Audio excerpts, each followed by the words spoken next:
रविजी नेपाली राजनीतिको एउटा यस्तो चमत्कारिक पात्र हो जसले एक्लै, त्यो राजसभाका साथीहरूलाई चित्त दुख्छ होला, तर जसले एक्लै आफ्नो नाममा 11 लाख भोट ल्याए, जो जीवनमा राजनीति नै गरेको छैन तर अत्याधिक मत ल्याएर जित्यो।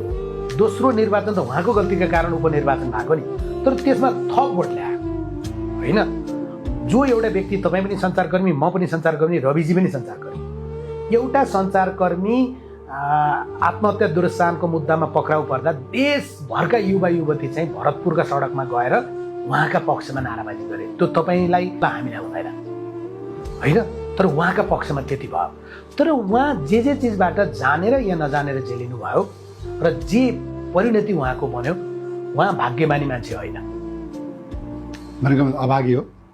उहाँको नियतमा म खोट देख्दिनँ। नियतिले उहाँलाई यस्तो बाटो लैजाँदैछ, उहाँलाई भाग्यमानी भन्न गाह्रो भयो। तर रवि व्यक्तिगत रूपमा चाहिँ खराब चरित्रको मानिस होइन र अरूमाथि जे व्यवहार गरिएको छ, रविमाथि गरिएको व्यवहार अलि अचाक्ली हो कि जस्तो लाग्छ मलाई।